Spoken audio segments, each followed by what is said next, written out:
very good afternoon, everyone. Today we will start with a new topic called life cycle of the Spark application. So today we are going to see this life cycle of the Spark application, and we will see this life cycle of the Spark application from the, you can say, outside the Spark, outside the Spark perspective. Okay. Now, in the life cycle, there are different components involved throughout the life cycle of application. If you see from the outside the Spark perspective, the first component we can discuss about is like a client request. The first one is a client request. Now, this is the first most thing which should be the part of the life cycle of the Spark application. So when we develop any kind of Spark application and then we execute this Spark application on the Spark cluster. So first of all, what happen in the client request, we have to submit the actual application. That means client submit the actual application, and this application is your pre-compiled jar file. Is a pre-compiled jar file, and then the client send this actual request to the cluster manager, and in the cluster manager it send request to the master node. And the last time we discussed about the cluster manager, in that cluster manager we have a master and worker processes also. Then this request is sent to the cluster manager worker node, and this request is about the resources, to get some resources from the cluster manager, and the resources for the you can say Spark driver. The resources are looking for the Spark driver to execute. Now after that, the cluster manager, once let's say everything is okay and we are taking the positive case where the cluster manager accept, that means cluster manager accept this offer. So after that, what happened? The cluster manager, you can say cluster manager places the driver on the cluster node. Okay. So when I say cluster node, let's see this through the diagram. So let's say we have one Spark application, and then we have master. This is our master, and these are the worker, right? And in master we have a master process, and in worker we have a worker process. And if you remember that master processes we called as a driver processes, just the name was clashing with the Spark driver and the driver process, so I'm using the master processes. And this is your worker, this is your worker, this is your worker, and this is your master process, this is your worker process. Okay. Now in the worker process, when I say client cluster manager accept this request, in the point number 4, cluster manager places the driver on the cluster. That means there is a cluster manager. This is your driver which was placed in the cluster by the cluster manager and in any of the worker node. Okay, in the cluster node. And as this is your I'll use a different pen. This is your cluster. This is your cluster. Okay, this is your cluster, and this master process is sync or connected with the worker process through the protocol called heartbeat protocol. And this one is your driver, and this whole picture says that they are requesting the resources, for a driver. Okay. So now in the 4th step, cluster manager places the driver on the network, and then after that then client, once it is done, and this Spark in the first step, Spark will talk to the master, and then master will get response in the last. So now this client process, after this, once the driver is placed in the cluster node, the client process exits and the application is off. Your application is off. What does it mean? Because here this is your client, this is your client, and you have written the program over here, you have written the code over here. Okay, in the code you have created Spark context, Spark session, right? So now client, after this execution, client process exit and the application is off, and then it is running. Actually it is running on the cluster. Now it is running on the cluster. So it is something like that. You execute the program through Spark submit, and then you once it is done, it is okay. Now how you can how you can apply this process? You can do this process through the Spark submit command, Spark-submit command, where you have to mention the class. Let's say class name is word count, and you have to give master. We will discuss this later on. And then your deploy mode is cluster, and then you need to give some application.jar over here. So with this client, with this command, this whole process happens. Okay, let's see the next step. The next step is your launch step. So once you have given the client request, the next step is your launch step. In the launch step, what happens? User code which you have written over here, this here. The user code, this user code includes your Spark session because you have to create this. If you remember, I told you this Spark session is available automatically in command, either in PySpark or command prompt like PySpark or Spark Shell. But you have to create in the application. And now we are talking about the application. That means this user code include the session and that initiate the Spark cluster. So when I say initiate the Spark cluster, here we are talking about the driver and the executor. It will initiate the driver and the executor in the cluster. Okay. Now after that, this Spark session communicates with the cluster manager. Okay, just to launch the cluster. To launch the Spark session communicate with the cluster manager to launch the all the executor Spark executor across the, you can say, across the cluster. Right now it is executing the cluster, it is launching the cluster, it is launching the executor in the cluster, means that you have to give the number of executor. That means the number of executor, how many executor you have to execute are specified. Okay, it are specified during the, you can say, Spark submit command. So if when you call Spark -submit, then there in the command line, then there you mention the -, number of executor. That is called number of executor. Now this cluster manager, once everything is done, then this cluster manager responds by actual launching the executor. Okay, executor process. Now I am drawing only the cluster manager only. So let's say this is my cluster manager worker and the master. This is my cluster. So this is my cluster, and this is my master process. This is my master. This is my worker, and these are worker processes. This is your master process. This master process is actually a daemon. Similarly, you have a driver process or worker process. Sorry, worker process. Okay. Now these are connected through heartbeat because master and worker relationship is there, and we had this driver, and also we also have executor. So these are executor. Okay, so these are executor. So now when I say that this is the step, so now Spark session from this driver is connecting to the master node, and then after that master node is initiating the, you can say, is initiating the launching the executors. Okay, so now executor come into the existence. Now after this we have the next, you can say, actually execution. Now when I say execution, and this process is actually what it is doing is it is launching the Spark application. Now in the execution, in the execution step, what happened? The driver and the worker first, the driver and the worker first communicate, and what they do in the communication, that they will execute the code on the worker side. And on the worker, when I say worker communicate, that means worker, the executor in the worker, because the driver will guide that what to do in the executor. Okay, so they will execute the code, and then they will move and moving the data around. So whatever the data it is needed for performing the operation, they will use that data.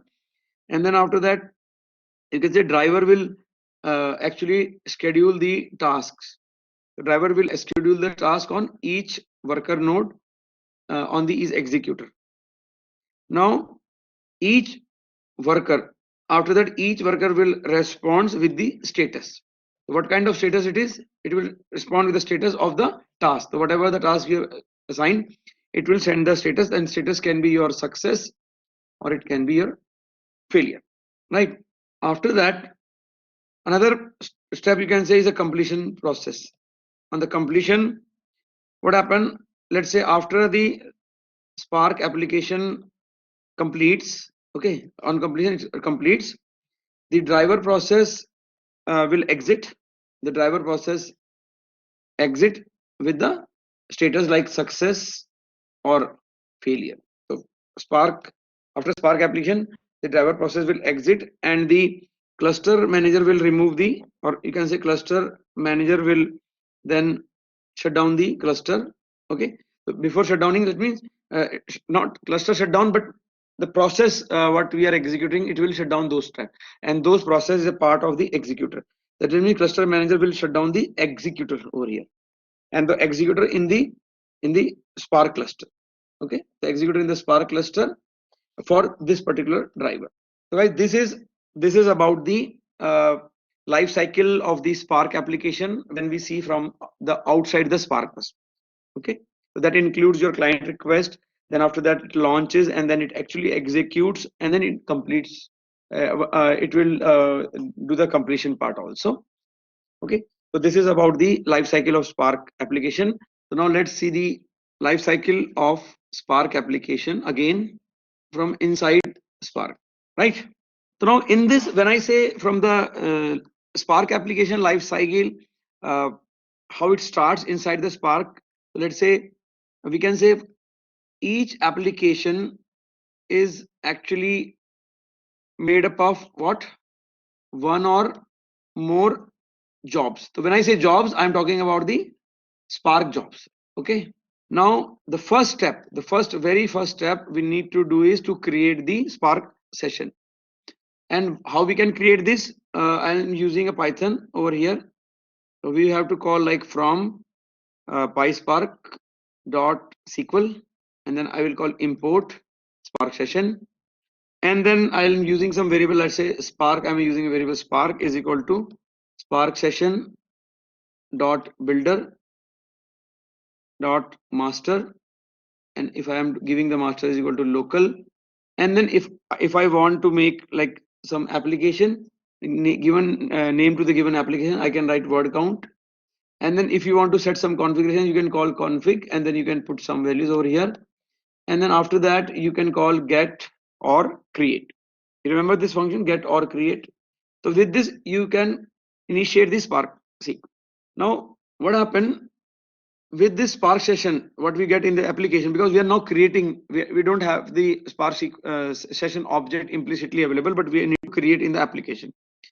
So with this Spark session, what we can do, we can access the to low level, as well as we can access the legacy context like Spark context, and even the configuration also.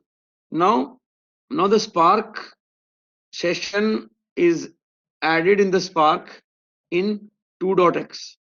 Okay, and old code uses like concept called Spark context, which we have done in the RDD.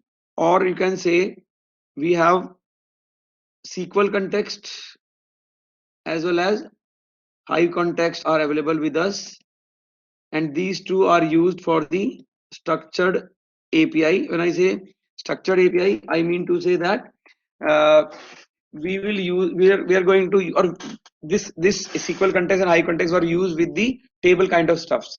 The structured API means table like context. Okay, but nowadays with the 2. Version, we don't use SQL context or Hive context. Now we use a Spark session. Okay, now after that, this in this application will take the instructions, and instructions are available in the or defined in the program, or you might have used a commands to execute the program. Okay, and this instruction, it will take this instruction and then convert it into physical execution plan, and I will spend one day on the execution plan of logical execution plan and physical execution plan. Okay, now very interesting and important thing is, now the Spark jobs actually consist of stages you might have heard about, and the tasks. So now the question arises, what is the stages? Now what is the stages? So now let's discuss about the stages. The first stages. Now this stages actually represents group of tasks. Okay, and this group of tasks can be executed together to compute same kind of operation on the multiple machine. Okay, this is a stage. This can be this can be a group of tasks which can be executed together, and to just compute the same operations. They are working on the same kind of operations and on the multiple machines and the multiple on the multiple machine. That means your same in the stage you can have more than one executor, right? So because these are the tasks are different. Now you can say that this Spark engine will start a new stage after shuffle operation. So whenever there is a shuffle operation, then it will automatically start a new stage. So now we should know what is a shuffle. Okay, so what is a shuffle? Now you can say shuffle actually represents physical partitioning or physical repartitioning of data. This physical repartitioning is something like that when we did the collapse function or repartition function. It will represent the physical repartitioning of the data, and this repartitioning requires coordination. Okay, the coordination across the executors just to move data, because during the repartition we have to move the data, you remember, just to move the data around. So we need a repartitioning, and then all these things Sparks keep track of order of stages. Okay, it will take care of order of the stages. Now the rule says that the number of partitions should be greater than the number of executors, because if the number of partitions are more, then the executor can execute, and if the number of partitions less, then one partition will handle more than one executor. That is why the number of partitions should be greater than this. Now the next thing comes into the mind. We discuss about that here, that Spark job consists of stages as well as the task. So now let's discuss what is a task. So what is a task? You can say that tasks actually corresponds to combination of blocks or combination of blocks of data. Okay, and this task actually is a set of transformation. That means what you need to do, and this transformation will run on a single executor. Okay, so you can say that this task is a unit of computation that is applied to unit of data. Okay, and this, that means partition. Now next is, when I say a group of tasks can be executed in one go, then there is a concept of, very interesting concept of pipeline comes in the Spark. Okay, so you can say that actually what happened, the Spark can perform as many steps as it can at one point of time, at one point in time. Okay, before write data to the disk or memory. So now this pipeline is actually an optimization technique, is an optimization approach or technique that occurs at and below the RDD level. Okay, so now what this pipeline actually says, that this pipeline says that any sequence of operations, and number can be more, any sequence of operations can be collapsed. Collapse is merged together into single tasks. Okay, to do all the operation together. So this is a basic definition of the pipeline, and this pipeline is an optimization technique. That means you can have more than different operations, and then they can be merged in a single one. That means like you have some map function, then you are filtering something, then again you are transforming, then all these operations can be merged together in a single, and then that can be a part of the pipeline. And I'll tell you the one thing, you can have write this optimizations, you can use this through the function called explain. Okay, thank you.